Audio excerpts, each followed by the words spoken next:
سلام دوستان عزیز، به مدی مدیکس خوش آمدین. امیدالله فیضی هستم. ما با ادامه درس های آناتومیمون امروز در مورد نرو سیستم یا سیستم عصبی صحبت میکنیم. در ویدیوی قبلی در مورد دایجستیو سیستم صحبت کرده بودیم و امروز هم در مورد نرو سیستم صحبت میکنیم. ما هم قسمی که گفته بودیم فعلا در مورد عمومیات از تنها صحبت میکنیم، یعنی ما تنها میگیم که نرو سیستم به چند بخش تقسیم میشه، شامل چی چیز هاست. بس فعلا دیگه در مورد جزئیات از ما زیاد صحبت نمیکنیم، او رو باز در فصل های بعدی سرشون صحبت میکنیم. خب عنوان امروزی ما نرو سیستم یا سیستم عصبی است. اول ما تقسیماتش میگیم که از لحاظ ساختمانی نرو سیستم به چند بخش تقسیم میشه. از لحاظ ساختمانی نرو سیستم که از به دو بخش تقسیم میشه. یکی از ما به نام central nervous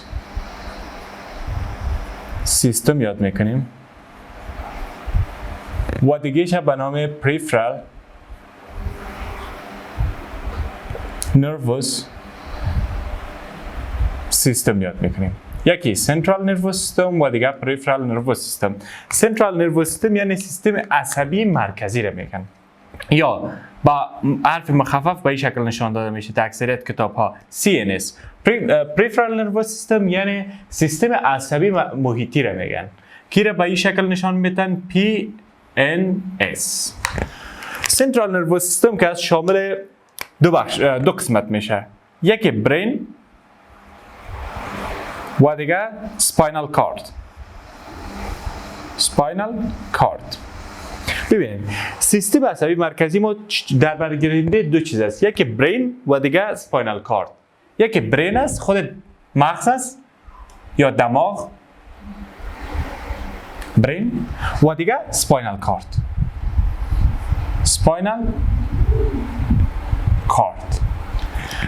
از این قسمت سیاه که هست، این قسمت آبی را که ترسیم کردیم و این قسمت که سرخ است، یا تمامشان شامل برین میشه و از او به پایین که این قسمت است تا به آخر که به نام اسپاینال کارد یاد میکنیم، به رنگ سبز رنگ ما ترسیم کردیم. اسپاینال کارد یا نخای شوکی. برین که است، این قسمت در اسکل یا جمجمه ما قرار داره و دیگه اسپاینال کارد که است در ستون فقرات در این قسمت قرار داره. و بعد از اون میایم سر پریفرال نرو سیستم. پریفرال نرو سیستم که از خودش به دو بخش تقسیم میشه. با چند بخش تقسیم میشه؟ با دو بخش تقسیم میشه. یکی از این را به نام سوماتیک یاد میکنیم، سنسوری میبخشین. یکی از این را ما به نام سنسوری یاد میکنیم و دیگه به نام موتور. پریفرال نرو سیستم اون عصبی که در محیط ما قرار داره، یکی از این که هست سنسوری است، یعنی حسی است، حسیت انتقال میده. دیگهش که از موتور است. موتور به معنی که حرکی است، یا برش میگن افرنت ایفرنت. کورا بعداً سرش میخونیم، فعلا صحبت میکنیم. فعلا شما مقدر بفهمید که این سنسوری است یعنی حسی و این موتور یا حرکی است. در سنسوری که از ببینین یکی اسپیشال هستن، یک نوعش که از به نام اسپیشال سنسوری یادش میکنیم، اسپیشال، و دیگه نوعش که از جنرال.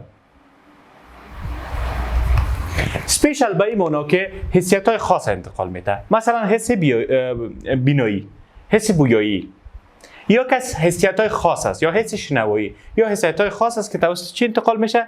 توسط اسپیشال سنسوری اینا میگیم. این بخش اسپیشال سنسوری میگیم. جزئیات بیشترش ما گفتیم که بعدا اینا میخونیم. فعلا هم قدر بر شما میگیم که سنسوری دو قسم است، یک اسپیشال است، از اعضای خاص اسپیشال انتقال میده حسیت، و جنرال است. جنرال مثلا درد از هر قسمت درد چه انتقال میده، توسط چی؟ توسط نیرون های حسی. و همچنان مثلا تمپریچر یا درجه حرارت، یا حسیت های عام هستند، جنرال هستند. و بعد از او موتور یا حرکی. موتور یا حرکی هم به دو بخش تقسیم میشه. یکی از این به نام سوماتیک یاد میکنیم، سوماتیک، و دیگهش به نام ویسرال. یا هم این به نام اتونومیک یا هم یاد میکنن، ANS اتونومیک نروس سیستم، سیستم عصبی اتونوم. موتور که از به دو بخش تقسیم شد، یکی سوماتیک یا جسمی، سوما جسم میگن، یک کلمه یونانی است، و دیگه ویسرال یا حشوی، احشا، که به نام اتونومیک نرو سیستم میره یاد میکنیم. سوماتیک یا جسمی به این معنی که اونو تعصیب حرکی که به اعضای اسکلتی ما میه، جسمی. ببینید وقتی که عصب حرکی آمد، مثلا من دست حرکت میتونم، یک عصب حرکی ضرورت داره و او عصب حرکی که دستای مرا، پاها را تعصیب کرده رو چی میگیم؟ سوماتیک میگیم، جسمی میگیم، حرکی. و دیگه ویسرال یا اتونومیک است. ویسرال یا اتونومیک است، این باز به 3 بخش دیگه تقسیم میشه. و چند بخش تقسیم میشه؟ و 3 بخش. یکش به نام سمپاتیک یاد میکنیم، دیگهش به نام پارا سمپاتیک یاد میکنیم، سمپاتیک، پارا سمپاتیک و آخرش هم به نام انتریک نروس سیستم یاد میکنیم. ببینید ویسرال یا اتونومیک است و 3 بخش تقسیم میشه: سمپاتیک، عصب سمپاتیک، عصب پاراسمپاتیک و عصب انتریک نروس سیستم.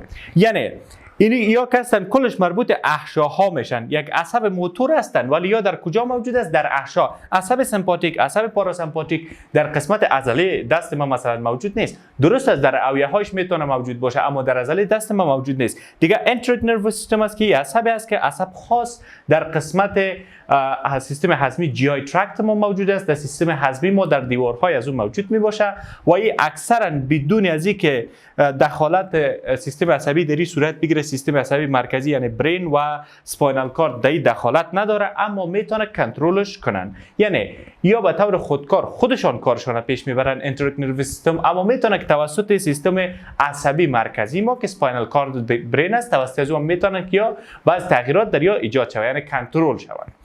خب سمپاتیک و پاراسمپاتیک هستن باز در قسمت ما گفتیم که در قسمت ویزرا یا احشاها موجود است که مثلا در قسمت قلب عضلات قلبی را میتونن تعصیب کنن، در قسمت سموت مسل که در قسمت یوریتر موجود است، سموت مسل که مثلا در اویه های موجود است، یا را تعصیب میکنن، در یا رول دارن. و انتریک نروس سیستم هم که ما بالایش صحبت کردم، این بود استراکچرلی یا ساختمانی بود که از لحاظ ساختمانی ما گفتیم که نروس سیستم یا سیستم عصبی من به چند بخش تقسیم میشه. ما در مورد صحبت کردیم که این بخشاست و سر طبقه بندیشان صحبت کردیم. ببینید در کل سیستم عصبی ما که از یک نوع حجرات خاص ساخته شده. این ما باید اول میگفتم که از یک نوع حجرات خاص ساخته شدن که برای چی یاد میکنیم؟ برای نیرون یاد میکنیم. سیستم عصبی ما چی ساخته شده؟ از حجرات خاصی که برای نیرون یادش میکنیم و همچنان حجراتی که او را محافظت میکنه که برای نیرو گلیا ها و یاد میشن. این 2 دانه حجرات هستند که تمام سیستم عصبی ما از یا ساخته شده. یک چیز دیگه رو میخوایم در این قسمت بگویم، بخش های برین که برین از چند بخش ساخته شده. یکی برین که از اینی قسمت هایش است. این قسمت برین است که به شکل 4 مغز که معلوم میشه. این رو به نام سریبرال همسفیر ها یاد میکنیم. سریبرال همسفیر یعنی نیمکره های دماغی که به طرف راست و به طرف چپ موجود هستند. نیمکره های دماغی یا دماغ اصغر هم برازی میگن. و دیگه داریم این یک ساختمان است که به نام چی یاد میکنیم؟ به نام سریبیلوم یا دماغ اصغر برش میگن. در کتاب ها بعضا ایرا مخ میگن، ایرا مخیخ هم میگن. این قسمت نوشته کردن. خب این سریبرال همسفیر است، این هم سریبیلوم. و این قسمتی که به رنگ سرخ رنگ ما ترسیم کردیم، ایرا به نام برین استیم یاد میکنیم. برین استیم یا قسمت ساقه دماغ است. یعنی در کل برین از این قسمت ها ساخته شده که هر کدام از جزئیات از این باز در بخش نیرو آناتومی با سرشون صحبت میکنیم. خب بالای استراکچر یا ساختمان صحبت کردیم. از لحاظ وظیفوی اگر بگویم، از لحاظ فانکشنالی یا از لحاظ وظیفوی هم که هستن یا به 2 بخش تقسیم میشن. سیستم عصبی مرکزی ما از لحاظ فانکشنال یا از لحاظ وظیفه هم به 2 بخش تقسیم میشن. یکی از اینکه است سوماتیک یا جسمی و دیگه‌اش که است ویسرال. اول خب به 2 بخش تقسیمشان میکنیم که سوماتیک و ویسرال است. یعنی از لحاظ وظیفوی سوماتیک فرق میکنه، ویزرال فرق میکنه. درست است که هر دویش از لحاظ وظیفوی هم ای سنسوری داره هم او سنسوری داره. مثلا ببینید هم ای سنسوری هم داره، موتور هم داره. این هم به این شکل سنسوری و موتور داره. از لحاظ وظیفوی ببینید با 2 بخش تقسیمش کردیم: سوماتیک یا جسمی، ویزرال یا حشوی. سوماتیک یا جسمی که است باز با 2 بخش تقسیم میشه، یکی سنسوری و دیگه موتور.